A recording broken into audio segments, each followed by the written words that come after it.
Hey everyone, and welcome to the Transgender Show. I'm your host, Emily. It's great to have you all here with me tonight. I'm seeing that my logo isn't showing up though, and I'm wondering why the heck that is.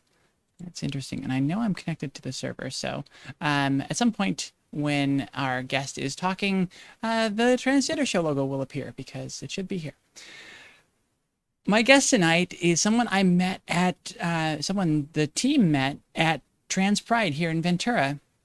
He was down visiting some friends and came to Pride, and we got to chat for a little bit, and I was just like, you're new to transition, you seem really cool, you're trans masculine, which of course we want to show many more of those voices here, so, you know, hey, you should come on.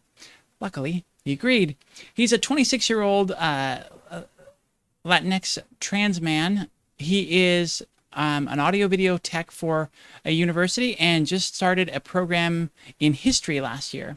He came out as trans publicly in February of this year and has been navigating since. Everyone, welcome to the show, Gabe. Hi, thank you, Emily. Thank you so much. I'm honored to be here. For the record, starting off with my favorite question, how did you choose your name? Yeah, I actually love this question, and I don't get asked it like ever actually. Um, so I have not legally changed my name yet, and that's because I'm deciding whether or not to legally change my last name. Mm. I will start with my last name and then go end with the first because the first is much more fun. Um, I feel like my changing my last name to Lorca um, would make more sense because it has no ties to some of the family trauma and generational trauma that is associated with my given last name. And I chose Lorca because my given last name is Spanish and it also starts with an L. And Lorca is a Spanish province, a Spanish name, and starts with an L. But also because I am a huge nerd and I love Star Trek. And if anyone watches the Discovery series, there is a Captain Gabriel Lorca, and I thought that was great. And that brings me to my first name, Gabriel. I did not take that one from Star Trek. I my mother. This is the story she told me. She knew she was pregnant because she had a dream that the angel Gabriel came to her and said, "You are pregnant with a boy, and his name will be Gabriel." And she woke up, uh, told my dad, "I'm pregnant. We need to take a test tomorrow." And she was expecting a boy. They were both expecting a boy. She had had children prior, so she was like, "I knew when you were in my stomach that you were a boy. I could feel it." And then I came out, and my dad was a little confused, and my mother was confused, and she's like, "Are you sure that's the right kid?" And he's like, "I watched it come out." So they went with an obvious alternative. And when I told her I was trans and that I'm taking the name she originally meant for me, she was like, "Oh, so the angel was right. I did have a boy." And so that was pretty cool. Kind of like a full circle. Yeah, and that's such an interesting story too. Then did that origin story make it easier to come out to your mom and to talk about it, and mainly for them to be able to accept it? For my mother, yeah, it did. She yeah, she said when I was little, I would just cry a lot. I was a really sensitive kid, and I would cry and cry. And I said I didn't want to be a girl. Like I had two sisters, I have an older sister and a younger sister, and I didn't like the same things they did or want to do the same things they did. And I would just cry and say, "I don't want to be a girl. I don't want to be a girl." And she would apologize. She'd be like, "I'm so sorry. I'm so sorry." And so um, one time she did say trans. I didn't know what that meant, and I didn't know what was happening. But she had at one point mentioned that I remember now, of like, maybe you're just trans and you don't know it. So when I came out to her, I was like, "Trans," and she's like, "What's that?" And I'm like, "You said it once." She goes, "Oh, I did." And when I explained it, she's like, "Yeah, I think I did. I did think I said something like that." So for her, it was more just like. Um, made a lot of sense. She felt bad though. There was this weird guilt that she felt like I should have come out cis male, and for some reason I did it, and she messed up that somehow because I was in there for 9 months cooking. So I don't know, but that I was like, I don't think it's anyone's fault. I think it's just science or something. But there you go. I had too much pizza and it messed the Yeah, chemistry. exactly. Something like that. She also said she had champagne when she was pregnant with me, and I was like, I don't. That's a little deep. I don't know if that's. Well, that's so interesting too. We're still just a long ways away from understanding what makes someone trans. You and I were talking before in the green room again Mhm, that we've seen the study where trans people's brains actually work and are built like the brains of the cisgender folks that they identify with. So trans women, their brains work and act like women's brains. mhm. And so I, I'm kind of hoping for the day soon where a kid will come out and they'll do a quick brain scan and go like, oh, nope, nope, that's gonna be a girl. Uh, Yeah. and then also, we're just a ways away from understanding what makes us trans, what causes the divergence in the development of the brain and the development of the body. Hmm. So, I No, mean, I we know with a decent amount of certainty that that's what happens, but we don't know why yet. So, interesting science still to be discovered in the trans story.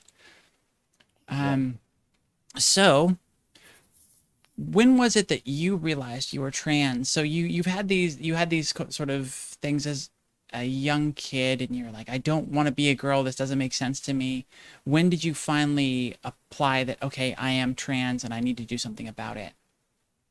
It was a long journey. Um, where I grew up, although outside of LA, it was kind of an anomaly. Uh, it's a smaller city of LA, but it's kind of out in the middle of nowhere in the Mojave Desert. So it's like in a bubble. And I would say that I had very little idea of anything of the LGBTQA plus community um, growing up there. So it wasn't until I came to Portland and went to college, and it was it was the college my mother wanted me to go to, and I think she suspected this was one of the reasons. Is when I was like, oh, everyone's a little bit gay here, and so I guess that's okay. And that's when I came out as lesbian. And I was like, yes, I like women. This makes so much sense. The whole dating guys in high school thing was not working. Um, and so that was a big deal for me because I actually had like a year in denial. I was like, no, I'm making this up, and stuff like that. But when I finally accepted that, I was pretty happy for a little bit. I was like, yeah, this is who I am. This makes sense. Um, and then it wasn't until I was in my my most recent relationship that I would say things and express things about feeling uncomfortable, having a period, and being actually angry and about it, and feeling uncomfortable taking a shower. And that my partner at the time said, well, that sounds a lot like dysphoria. And I was like, what's that? And she said, I think you should just look it up. And that opened this huge internet portal of what that means.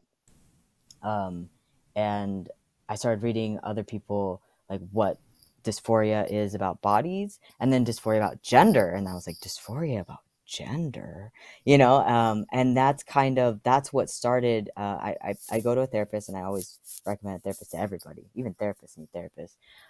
And I was talking to my therapist about it, and she's like, okay, all right, well, how do you feel about that and this and this? And when I started saying this stuff, she's like, uh-huh. And I could tell, she was like, I heard this plenty of times before from other people. And she started giving me more things to read and more terms to look up and stuff. And finally, it was really hard to actually say it out loud, but finally, uh, February 2021, so last year, I told my partner at the time, and I said, I think I'm a trans man. And once I said it out loud, it was like both very scary and also uh, I knew it was right. Hmm. That's such a wonderful feeling, right? And such a terrifying feeling because it's okay. It's Oh so wait, scary. You're like, so I don't know what this means, but it's happened. I don't know what it means, but I have a feeling that everything is about to change. Yeah, exactly. So was there a period for you of coming to terms with that and accepting it and figuring out how you were going to apply it to your life? I'm still coming to terms with it. It's a process because I mean it's still very new to me. Um, but I mean, you want to change the things that you don't associate with yourself, but you don't necessarily want your life to change, especially if it's a nice life. Um, you want everyone to still, treat you like they love you, and you want to still have, your hobbies and everything. But what I didn't expect is for so much change.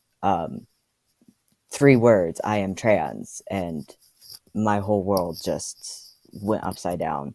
Um, and so, yeah, that it's I try to accept it because I see the positives, but I'm still recovering from kind of that initial like, this is what it means. Your life is different. It will be different. It doesn't mean it'll be bad. It's just it's going on a much different path than you were expecting, um, or could have imagined. Because I mean, I've never done it before.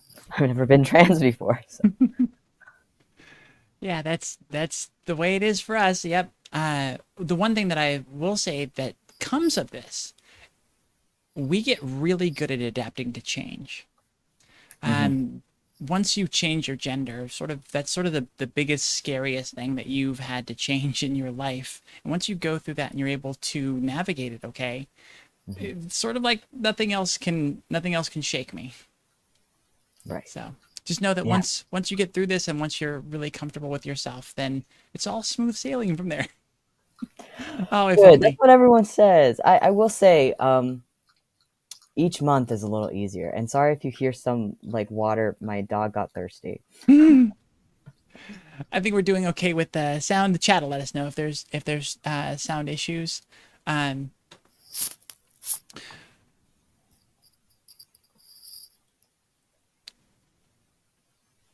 let's just go ahead and move in further into your coming out story. So you said you came out to your spouse first. How did you approach that, and what were some of those initial conversations like? Yeah. So, yeah, my uh,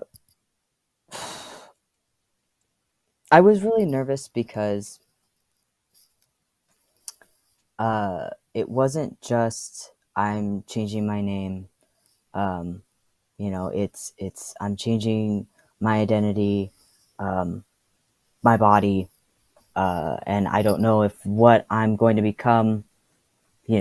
Hopefully more myself, but if that's going to be someone that you'll be attracted to, um, and I don't know, my interests in life might change. Not necessarily like obviously I'll always love baseball and I'll always love Star Trek, but I'm rethinking my career now. I'm rethinking my place in the world. I'm also becoming a man, which changes how people perceive me and how people interact with me, and just so there's so many big things and so many little things that really a partner would notice and be affected by, and you know a couple folks had said like, well, if they love you no matter what, they'll stay with you. But it's more than that. I mean, it's you're asking this person to go through this huge journey with you, and you have no idea where you're going or what you're doing. So I was terrified. I was absolutely terrified because I knew when I said those words, there was no going back. And although she was and still is extremely supportive, and loving, uh, we realized it was a lot, and it was putting stress on the relationship. And so that was one of the biggest changes that I was afraid of and wasn't expecting, but it happened. Mhm. Yeah. Yeah, it's always interesting to think about that. I was in a straight cis relationship, and started to go through everything and realized I needed to transition. And in that scenario, there's no chance. Like she wasn't a lesbian. She's not going to be attracted to women. And it's just interesting that starting out in a lesbian relationship, that the same holds true. You're attracted to who you're attracted to, Mhm. and if your partner changes, you can still love them and want to support them. But like you said, there can be too much that changes for that person to still be in it in the same way. And in fairness, if they want to be fair to you and give you what you need, they have to be all in. Yeah, yeah, and I think also recognizing like our personalities, and I'm a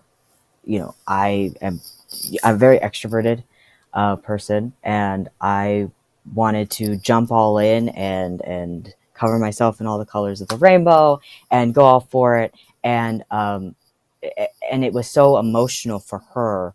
And the best way I could say is that I was just watching a movie on Netflix. It was actually a pretty good movie.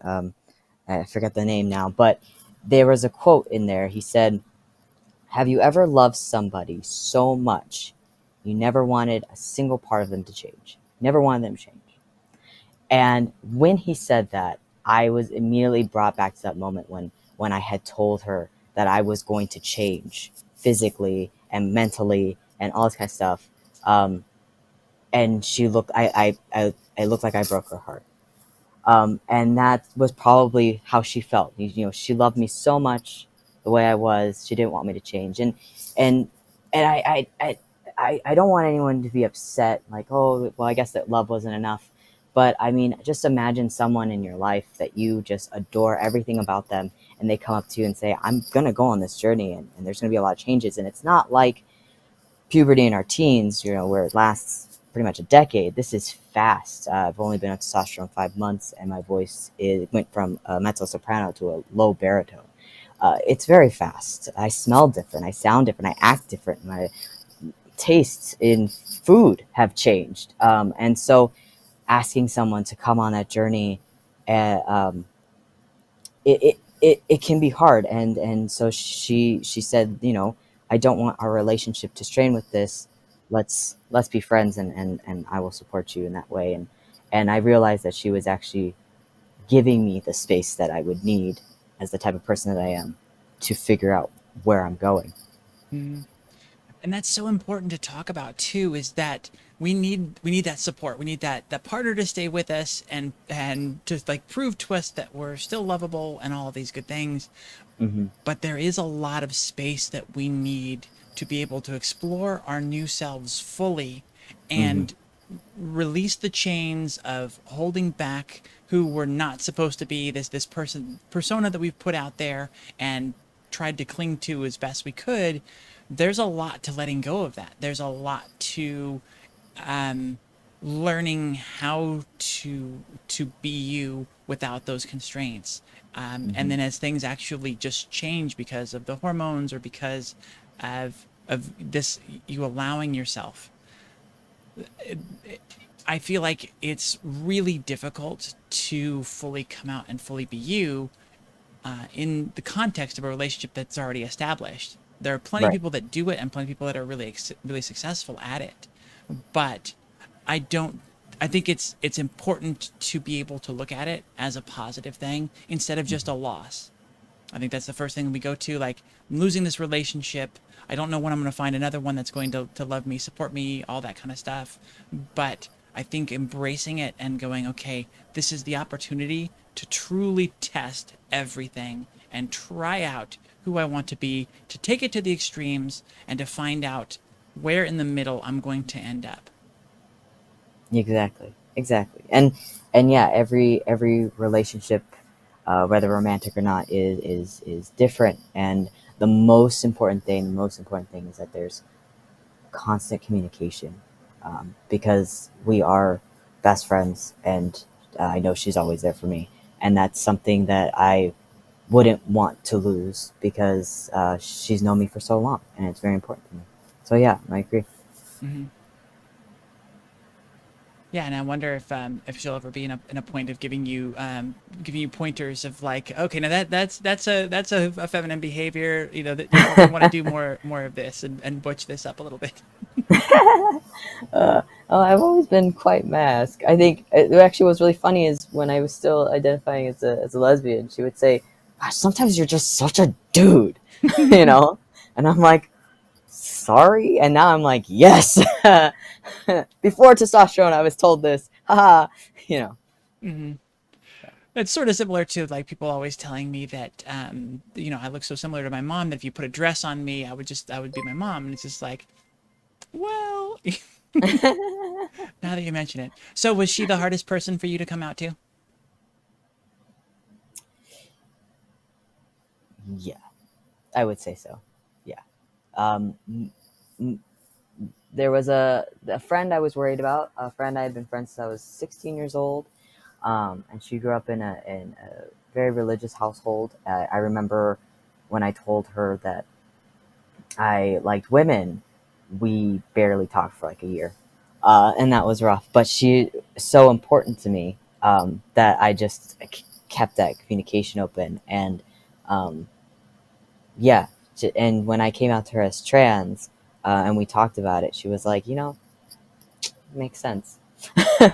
And so that was probably the most surprising. Well, I was hoping everything would be okay, but it was probably one of the most surprising reactions that I got was this person who had known me since I was 16. So this is probably one of my longest known friends, saying, you know, that makes sense, yeah.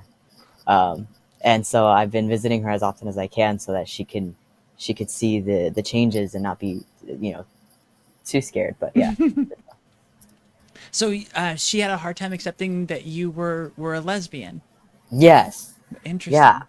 And we never really said it out loud, but like the moment that I said it, she just kind of like was like, "Oh, and it made her really uncomfortable, and she didn't know how to handle it. And then we pretty much didn't talk much for like an entire year, and then finally we reconnected, and she had that time to digest that. But you know, we come from that same weird little town, and it's a very sheltered town. And the moment you get out, which she has been able to do, you're like, wow, there's like a whole new world, and I was focused on weird stuff. Mm. Yeah.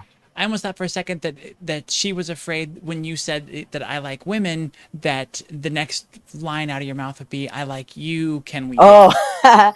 yeah. No, no. We were like siblings. Definitely. Just we spent most of our days just making videos because she wanted to be an actress, and I liked video editing. And now she's a model and a photographer, and I do video editing. So it worked out. But yeah, no, that probably would have scared her.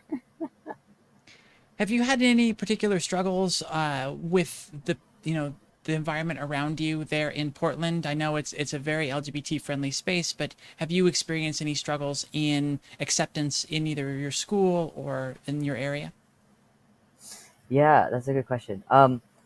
Portland is a very queer friendly city. It's actually easier to be queer here than it is to be Hispanic, which I am Hispanic, and so that's that that's interesting. I think the one thing that's the hardest for me is bathrooms, and I think that a lot of trans folks can agree that bathrooms is very hard.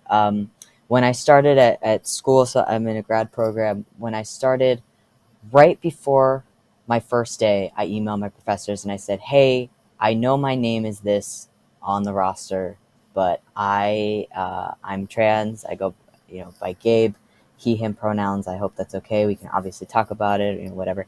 And all my professors were like, "Yeah, that sounds great. I'll change your name on my roster."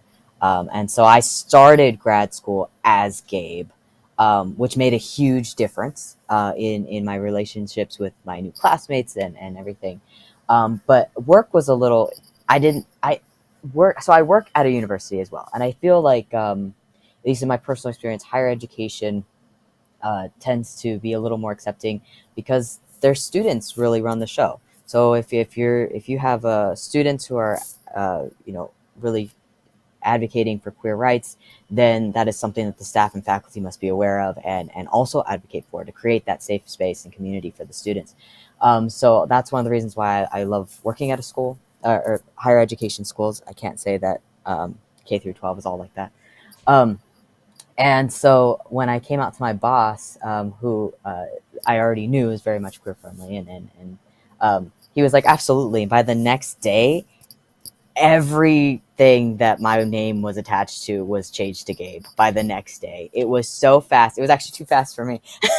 I was like, oh my goodness. Then he had already gotten in touch with HR, with IT department, with everyone, and just had already, like, I walk in and he's like, I've already ordered you a new name tag. I was like, wow, this is so, wow, that happened so quickly. And yeah, it was okay. There was a couple of folks who had some questions, but I didn't mind answering questions. Like I said, I work at a school. I love education, and I feel like the safest space to ask questions, it should be a school. So I had no problem being like, oh yeah, this and this, and they were like, okay, all right, cool. So that was great. And yeah, Portland's pretty queer, but bathrooms suck. They should be all gender, just period. It's so funny. I have such a weird relationship with it because, you know, before transitioning, I saw stuff of like clothes for cross dressers. So clothes that were feminine styles that were made to fit men and things like that. And, you know, the gender neutral bathroom thing. And it all kind of hits me the same of like, no, I'm a woman. I want to wear women's clothes. I want to use women's spaces. I don't want to use spaces that are made for people who aren't women, that, you know, like, you know what I'm saying? Yeah, yeah, I And do. so it's just a really interesting thing for me. I appreciate a gender neutral bathroom because it's just easy to get in and not worry about. But, you know, I just feel with my people when I'm able to use a women's restroom and do it without fear.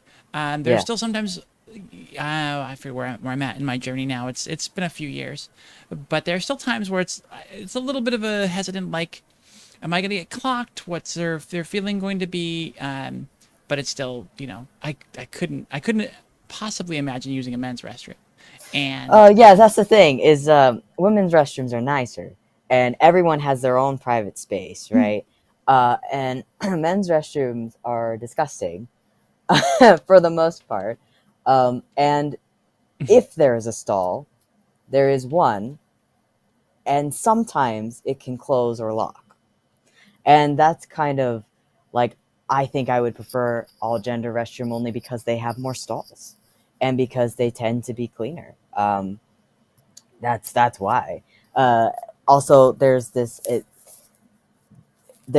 unspoken thing where if you're using the stall, then you're taking a number two. You're going to poop, Mhm. and so I'm like, okay, fine. Then I just poop a lot because I am not. I'm not going to use that. I can't at the moment. So there, you guys can just think that I'm pooping. I'm really on TikTok. It's fine. Um, But when there's one stall and it's already being used, then there's really nothing else you could do but tell your friends, you know what, I think I'm gonna head out and I'm gonna go home because someone is actually pooping, and that could be 40 minutes to an hour. So True, very true. a little bit of TMI, but that was like great. This is, I got all this great stuff and I got this bathroom. That's, you know, that's my trade-off. What other kinds of things have you struggled with through your transition? What have been some of the keys that are hard for you? um yeah Kind of, there's two things that come to mind. One is like how I'm perceived now as a guy. I never had a problem with my height, ever. I still don't have a problem with my height. I am confidently 5'3". My whole life I wanted to be taller than my mother. I'm taller than my mother. So I've achieved that goal. I don't mind being 5'3". I'm healthy, you know, right at the moment, and I'm happy about that. But the as a lesbian, 5'3" is fine. As a guy, people like to remind you that you're short a lot, all the time. You're like, I get it. I'm short. It doesn't bother me, but it bothers you. You know? And so that's been just like a constant, like, slap in the face, like, oh yeah, well, you're kind of short. I'm like, should I not have transitioned then? Like, is there a height requirement, like a ride? Like, I don't. So that was a bit surprising, to be brought up a lot. The other thing is obviously genitalia. Well, you're a guy, but I know, I'm aware, I'm see myself, so that's, just those two things being brought up to me a lot by other people. Mhm. And I'm like, I'm glad you're invested. I don't know. And then the other thing is kind of like some things that I didn't really know, some thoughts I didn't really know I had, growing up. I will think something and be like, that's too feminine. And it's not coming from a place I thought it would, like dysphoria. It's coming from, um, uh, my father's idea of what a man is. And so, like, uh, he's a bit, more old school. I don't talk to my father, but if he's a bit more old school Mexican. He When I would, play the piano, he would say, things like, "Well, you have time to play the piano, you have time to get a job," you know.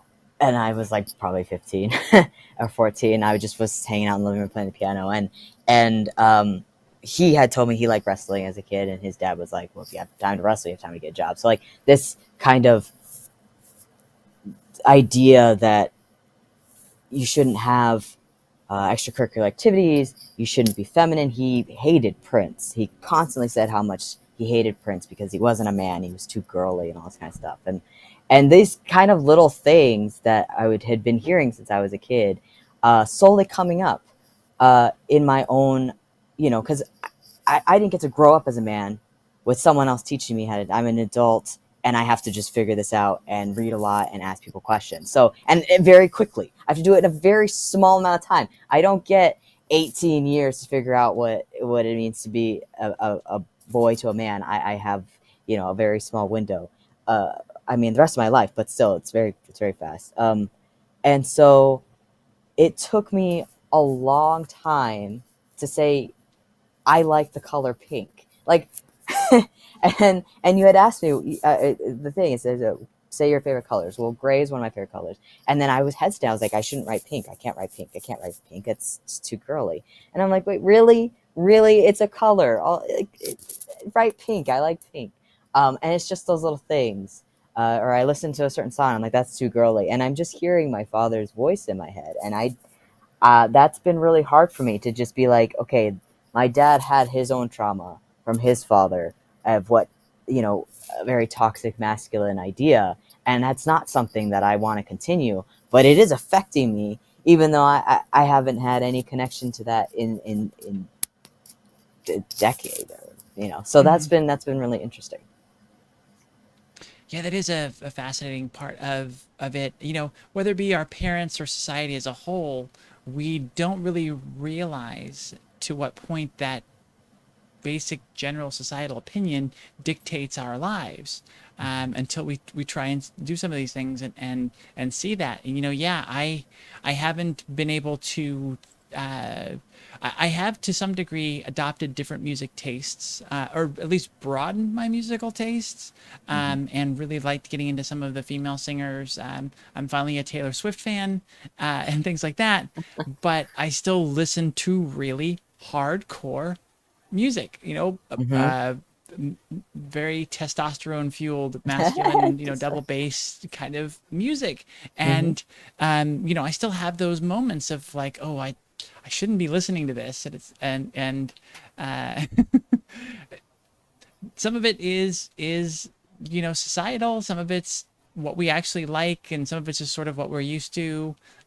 So I try to kind of cut myself some slack on that, but yeah, it can be really hard to figure out those things and navigate that of like, you've got testosterone going, and testosterone's a very powerful drug. And so you've got Yeah. changes happening fast. And so you're like, well, I've got to catch up to that and present the right thing. Hmm. On the flip side of that, estrogen works very slow, and if at all. And um, to be able to pass and feel comfortable in some of these spaces, sometimes you have to cover up sort of what's happening physically with some of your mannerisms and your voice and things like that. And I feel like both of us have a lot of pressure on ourselves to, like you said, take that crash course and learn to be our new gender quickly. And you don't, you don't have an understanding of how you are gendered through your life, how Mhm. subtly it happens, and how it's a slow buildup, and it's just all of these little things that add up, until you try and change it quickly. And you're like, you just feel completely lost.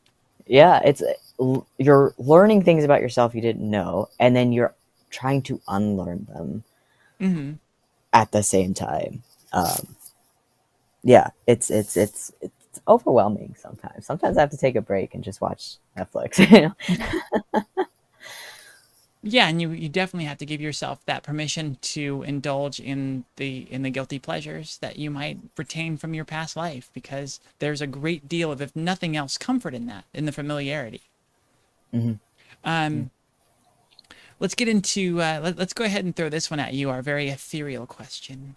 What does transition mean for you? What does it look like for you on a deep level? Honestly, not trying to be something I'm not. Yeah. Growing up, I have two sisters. I have a big sister and I have a baby sister, and they're both very girly. Um, and I was put in the same dresses as them. I was put in the same uncomfortable '90s shoes as them. Um, and then I started to go through puberty, and my older sister, who's 10 years older than me, is like, I'm gonna take you under my wing, and we're gonna do hair and makeup and that kind of stuff. And I just felt like a clown. And I felt like I was just acting, constantly acting, wearing all the right things, wearing heels, jeans, and a flowy shirt, and long hair. I had long hair to my waist. And I was constantly felt like I was acting, and it goes beyond just the way you look. And that's where it starts to dig deep. It's not just that I was acting as in I was putting on a costume. I was acting like I was also pretending to be more feminine because I felt like that's what guys wanted, and other girls are doing it to get guys, so I'll do that to get guys.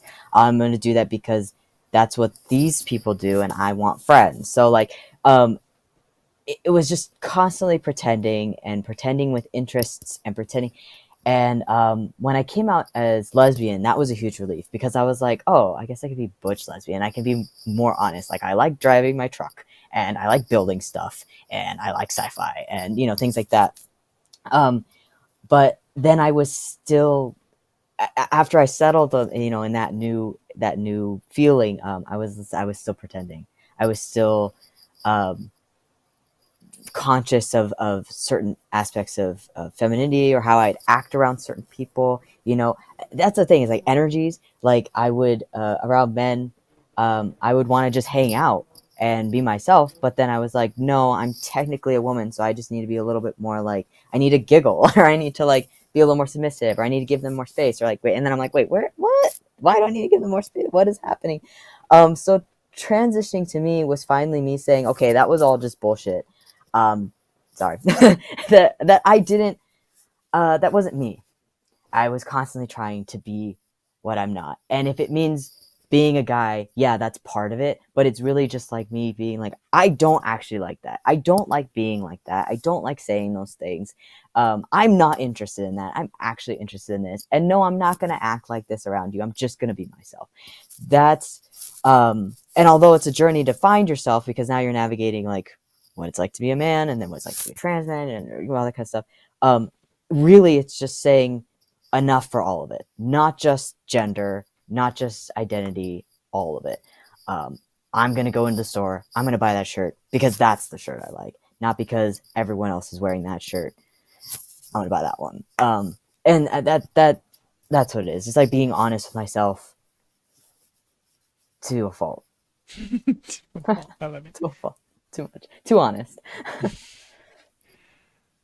So, I have some questions about, how far along are you in your process, and have your goals changed or shifted as you've gone through? I know you're fairly new to it. As you've stepped into this new role, what have you done as far as like setting out a plan, or are you just kind of taking it day by day and feeling what what feels good, what you kind of what comes organically as far as things that you want to do, whether you want to go down surgery routes or other things like that. Yeah, yeah. Well, I think the most important thing about you know uh, to do when you're questioning whether or not you're trans, or when you've accepted that you're trans, is to reach out to other people, or read a lot, and follow other trans folks, and on YouTube and stuff like that, because that helps a lot. Kind of get an idea of um, what these different steps are like, and which ones you feel you identify with most. And that's what I've been kind of doing over the past 2 years, is just reading and reading and reading, and watching a lot of videos, and following a lot of other trans folks, and seeing their stories, and like what steps they took. I started testosterone this year on April 29th, so at the end of this month, it'll be 5 full months on testosterone. And it is fast. You're right. Testosterone is a drug. It is a fast drug. Um, I was a mezzo soprano before, so it's very high voice, and now I am a low baritone. And a friend of mine's been is a music teacher, and he's been seeing how low my voice can go, and he's been having a fun time with that. Um, and so it's quick. But then I start to think, like, what things else I want, right? Surgeries and stuff. Definitely top surgery. That has been giving me a lot of dysphoria, because um, I just want to go swimming. I just want to take off my shirt and go swimming. I really do. That is just been a huge barrier for me, because I just went through a whole summer as trans, open to everyone, and I felt like I couldn't go swimming, and it was just very heartbreaking. Obviously, there are things you can wear, but for me, it was a little bit. It played into this dysphoria, because I was like, I have to hide this thing, and everyone could tell I'm hiding this thing. So, am I really hiding the thing? Am I really? So, definitely want that surgery. I actually have an appointment with my doctor next month to hopefully ask her about those steps. My goal would be next year to have that surgery. Um, as far as bottom surgery, I have done a lot of reading and a lot of research, and it seems to me like that's not something that resonates with me um, personally. And a lot of it is, I love science. I grew up. My mom really wanted me to be a doctor, and I did a lot of reading on science, and I took a lot of anatomy courses and all that kind of stuff. So I look at everything very scientifically. And from what I personally was seeing, is that there's still a lot of research that needs to be done.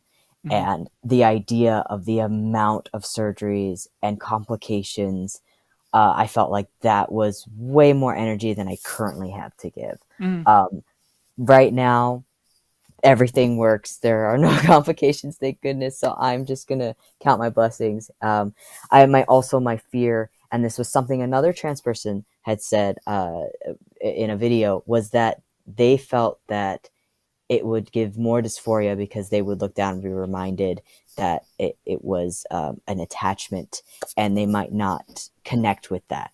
And there was someone else who had written that they might not connect with it. And it would in stuff like that. So I felt that resonated with me. Everyone is different. Everyone is different, and obviously baby steps, because surgeries are a big deal, and also like who's going to pay for it, and like when's it going to happen? Like, really. But just for me personally, right now, I felt like that. I can wear a good pair of jeans, and nobody would notice anyways. Yeah. So I'm pretty happy with that. Forgive me, I am not as studied on testosterone as I should be in the position I'm at here, but is a hysterectomy something that is necessary, or at some point does it sort of become unnecessary because of what the testosterone does for you? It's not necessary. That being said, I don't know what menopause would look like.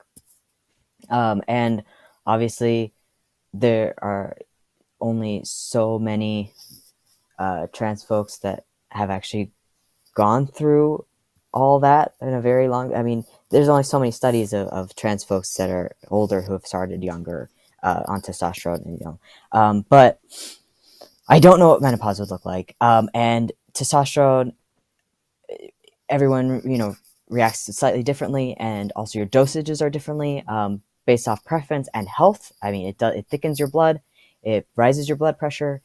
So your age, it comes into a factor. If you're older, you will not be, hopefully, if you have a good doctor, not be giving as high as a testosterone level as someone who's younger. That being said, because of all of those things, your period might not stop. And that is something that a lot of trans folks, I think every single trans man that I can think of that I've talked to is like, the period needs to stop. No more. And so a lot of folks will have a hysterectomy so that that can stop. Or, I mean, besides maybe they're like, I don't need this, I don't want this for dysphoria reasons, but also wanting the periods to stop, lower their chances of getting pregnant, also lowering chances of different cancers. That plays a factor as well. I probably, if I did get any other surgeries beside the top surgery, that's the one that I would get, because personally I don't want a chance of having a period or getting pregnant. But that being said, some trans men have had pregnancies or don't mind pregnancies, so that has nothing to do Mm. with being trans. So what are some of the tips and tricks that you've learned for finding yourself and for feeling like Gabe on days when maybe you've got a little bit of dysphoria or you're kind of struggling? Oh yeah, uh, you gotta be patient with yourself. I gotta be patient with myself. It's so funny. It happens so fast, but not fast enough. Because but honestly, the biggest trick that I've done is is I've taken little videos of me talking every couple weeks. And there's a moment where I'm just like, I look in the mirror and I just see a girl, or I feel too girly, which there's no such thing, but you're just overwhelmed by like, no, this is not happening, it's not working. I listen to one of those videos and I see myself then, and just in 5 months, I go, whoa, well, wait, no, that there is a difference. There is a difference. I've definitely come a long way. Wow. Um, or I talk with my friend, the friend I mentioned who likes hearing how low my voice can go. He'll tell me. He'll be like, "Oh no, these are the things that I noticed that have changed and are different." And when he says that, it makes me feel better. I'm like, oh, okay. So all this work and all this all these emotions and all these struggles have been paying off. So that, yeah, I recommend taking little videos and photos and stuff, and marking your journey so you can look back and be like, okay, it's working. Mm. What are some of the biggest hurdles that you've had to overcome, and how have you overcome those, both internally or externally along your transition? Yeah. The breakup was really hard on me. It was really hard on me, and um, I was very lucky that she was kind enough to talk with me through that and help me through that. As far as any questions I had for her, but also I had to take care of myself. So I saw my therapist a little more. I said, you know what, I need to, if I've gone through this, I got to keep going.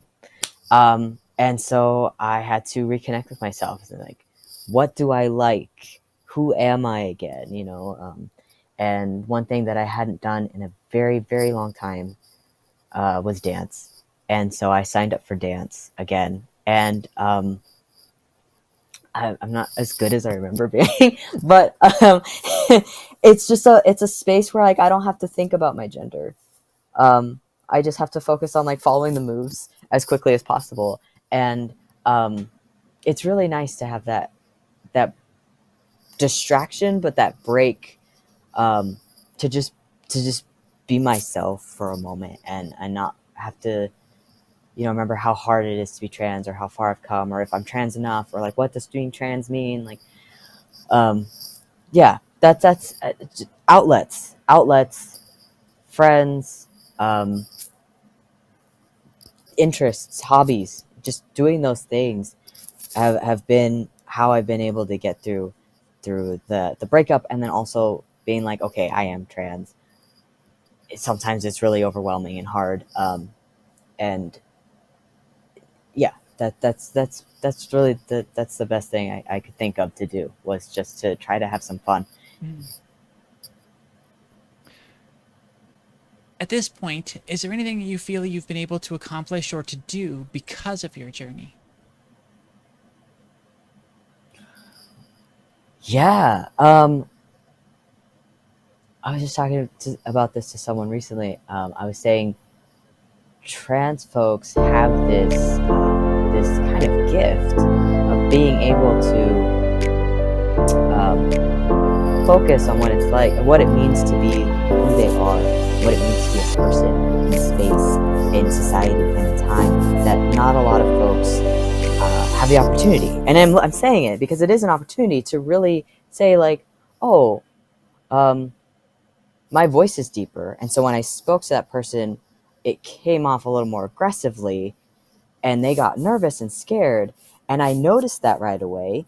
And so I've corrected myself, and I noticed, like, okay, I can't get really frustrated and have a deep voice because I seem dominating. And I cannot say that um, I can't say that a lot of cis men have that ability to see that difference between having a higher voice and being non-intimidating, and then suddenly having a deeper voice and being seen as intimidating. And that's a gift to me, to be able to see right away how these things change, and how I can analyze myself, and focus on my energy when I approach someone, and focus, and so I'm like, wow, I really care, I think a lot about my mental health. I think a lot about my physical health, in different ways. And I think a lot about, like, uh, uh, sexual health, and kind of stuff that I brought up to other folks, and they go, wow, I never really thought about that. And I'm like, yeah, well, it's in my face every day, because I'm constantly checking myself and editing myself and trying to be the best version of my be, and the person I want to be. So that's just it. I'd like to call it a superpower, because I hope that all this work I'm doing, will make me the best version of me. I don't know. Mm-hmm. And so I just think that trans people, at that, it should be seen as a gift, that we get to look at ourselves and other people in a different light. Well, we did talk earlier, I think maybe it was before the show, about how being trans and having and going through all this and having to deal with this big monumental change allows us to be better about accepting change and dealing with it. And there are so many things like that, like you said, sort of the empathy that we have for Mm-hmm. others, and how our presentation, our approach affects them, and so many other things that it's just like, yeah, being trans is sort of a superpower. Like you've just hopped over this fence, but you've got this understanding of both sides that Mm-hmm. no one else has. Yes, absolutely. I wonder if this next question will be different enough for you to come up with a different enough answer. But just let's just throw it out there. What is your favorite thing that you've learned through your journey, either about yourself or the world around you? Favorite thing I've learned about myself and all around me. Um, I've learned that I'm tough. I was always called, like, emotional growing up, because I was wore my heart on my sleeve, and I watched a lot of rom-coms. But I learned that I'm really tough, and that I just keep going, because I want to, and I'm stubborn. I'm very stubborn, which is both good and not so good sometimes. So that I've learned to like accept that as a good thing though. And then one thing I've learned about other people is um, there are people out there who tend to be mean or who are hurting, so they hurt others. But I've learned that people can really surprise you, and that people can be really kind, and that people just um, a lot of people just really want to learn. And they don't have the tools or the language, and and it doesn't mean that it's all of our responsibilities to teach, but I think that there should be places that those people can go to learn. And I love education. I love being a part of education. The education is what I want to get into. I want to teach whatever that looks like for the rest of my life. So when people come and ask me, I'm like, yes, let's do it. Let's talk about it. That's something that I love. Um, but that's probably been like my favorite thing at work, at school, and just my daily life is when somebody like gathers up. You could see it gathering up the courage to ask me like, "What does your pin mean?" You know, or because I wear a little trans pin sometimes, or they say I had someone ask me, where do you get your binders? Like they were so nervous, and I was like, actually, I like this, and it made me, it personally made me excited because they were saying, I have this question and I'm trusting you and putting myself out there that maybe you can have an answer. What I think is if you don't have an answer, I mean, it isn't our job to educate, but maybe if you have like a resource they can go to, be like, oh, I know this site that's really cool. That you might want to check out. And that can answer your question. Yeah, so that's been kind of cool. Something more we need to do for the Transverse. Okay, yeah, the education side of the site. Yeah. I'm still working to try and get somebody to help us build out the resource portion. So we've got a long way to go. Um, as we wrap up this section, at this point in your transition, what advice do you have to pass on to younger closeted trans folks out there? My gosh. Be patient. Be patient. Be very. People say this, but like it's true. Like you have to be patient with yourself. It's not the end of the world. It's the beginning of something, and it's scary because it's the beginning and you don't know what's gonna happen. That's really what it is. It feels like an end, but it's actually a beginning, and it's just scary. And you're not alone. I How many times I said it's so lonely, it's so lonely, it's so lonely. It's not. It is not lonely. Um, we just have to work a little harder to find our community. But once you find it, you realize it's not lonely. It's not lonely. I found Emily, and I felt instantly less lonely. And I go, wait a minute. There's this thing called a Transverse. There's an app called Lex, and I found a lot of queer and trans folks on there to connect with. Lex. And there's Instagram, there's TikTok, there's Facebook, and yes, sometimes that can be a little disconnecting because it's a screen. But there are groups on there that meet, in local areas. If you're lucky to have a local area that groups like that meet. I'm very lucky being in Portland, I have to admit. But um, just because you have to work a little harder, you're not alone, and you have to be patient with yourself. Absolutely. Well, Gabe, thank you so much for coming on the show and sharing your story with us. Thank you so much for having me. It's been an honor. Thank you.